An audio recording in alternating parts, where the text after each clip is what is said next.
राजा विश्वामित्र तपस्या के बड़े धनी थे। उन्होंने त्रिशंकु के लिए एक अलग ही नक्षत्र मंडल की स्थापना कर दी। विश्वामित्र ने आगे तपस्या किस प्रकार की और क्या क्या घटित हुआ जानते हैं इस अध्याय में। श्री वाल्मीकि निर्मित आशामयण आदि काव्य के बालकांड में 61वां सर्ग। आप सभी से अनुरोध है कि यदि आप इन वीडियोस को लाइक, शेयर या सब्सक्राइब नहीं भी कर सकते तो इन्हें पूरा अवश्य सुने। शतानंद जी कहते हैं, पुरुष सिंह श्री राम यज्ञ में आए हुए उन सब वनवासी ऋषियों को वहां से जाते देखकर महातेजस्वी विश्वामित्र ने उनसे कहा, महर्षियों, इस दक्षिण दिशा में रहने से हमारी तपस्या में महान विघ्न आ पड़ा है। अतः अब हम दूसरी दिशा में चलें और वहां रहकर तपस्या करें। विशाल पश्चिम दिशा में जो महात्मा ब्रह्मा जी के 3 पुष्कर हैं, उन्हीं के पास रहकर हम सुखपूर्वक तपस्या करेंगे, क्योंकि वह तपोवन बड़ा ही सुखद है। ऐसा कहकर वे महातेजस्वी महामुनि पुष्कर में चले गए और वहां फल मूल का भोजन करके उग्र एवं दुर्जय तपस्या करने लगे। इन्हीं दिनों अयोध्या के महाराज अम्बरीश एक यज्ञ की तैयारी कर रहे थे। जब वे यज्ञ में लगे हुए थे, उस समय इंद्र ने उनके यज्ञ पशु को चुरा लिया।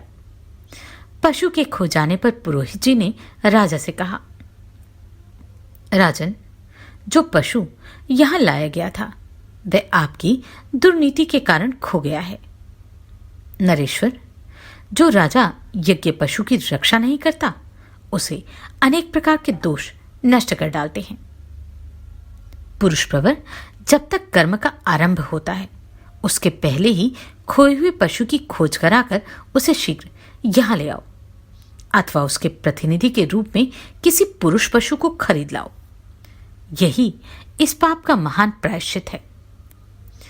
पुरोहित की यह बात सुनकर महाबुद्धिमान पुरुषश्रेष्ठ राजा अम्बरीश ने हजारों गांवों के मूल्य पर खरीदने के लिए एक पुरुष का अन्वेषण किया। तात रघुनंदन, विभिन्न देशों, जनपदों, नगरों, वनों तथा पवित्र आश्रमों में खोज करते हुए राजा अम्बरीश भृगुतुंग पर्वत पर पहुंचे।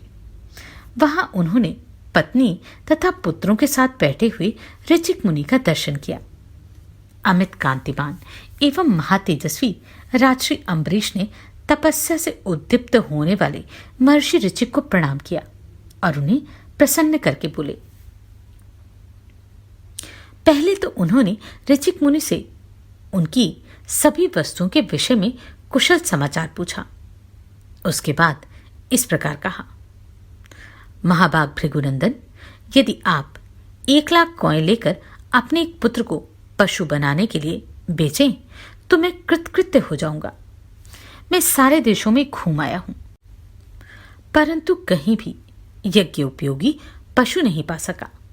अतः आप उचित मूल्य लेकर यहां मुझे एक पुत्र को दे दीजिए।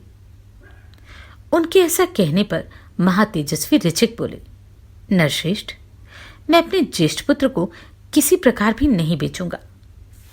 ऋचिक मुनि की बात सुनकर उन महात्मा पुत्रों की माता पुरुष सिंह अम्बरीश से इस प्रकार बोली, प्रभु, भगवान भार्गव कहते हैं कि ज्येष्ठ पुत्र कदापि बेचने योग्य नहीं है, परंतु आपको ज्ञात होना चाहिए जो सबसे छोटा पुत्र शुनक है वह मुझे भी बहुत ही प्रिय है। अतः पृथ्वीनाथ, मैं अपना छोटा पुत्र आपको कदापि नहीं दूंगी। नरश्रेष्ठ, प्राय जेठे पुत्र पिताओं को प्रिय होते हैं और छोटे पुत्र माताओं को, अतः मैं अपनी कनिष्ठ पुत्र की अवश्य रक्षा करूंगी। श्री राम, मुनि और उनकी पत्नी के ऐसा कहने पर मंझले पुत्र शुन क्षेप ने स्वयं कहा, राजपुत्र, पिता ने ज्येष्ठ को और माता ने कनिष्ठ पुत्र को बेचने के लिए अयोग्य बतलाया है, अतः मैं समझता हूं इन दोनों की दृष्टि में मंझला पुत्र ही बेचने के योग्य है, इसलिए तुम मुझे ले चलो। महाबाहु रघुनंदन ब्रह्मवादी मंझले पुत्र के ऐसा कहने पर राजा अम्बरीश बड़े प्रसन्न हुए और 1 करोड़ स्वर्ण मुद्रा, रत्नों के ढेर तथा लाखों गांव के बदले शून्यक्षेप को लेकर वे घर की ओर चले। महातेजस्वी महायशस्वी राजश्री अम्बरीश शून्यक्षेप को रथ पर बैठाकर बड़ी उतावली के साथ तीव्र गति से चले। इस प्रकार श्री वाल्मीकि निर्मित आर्ष रामायण आदि काव्य के बालकांड में 61वां सर्ग पूरा हुआ।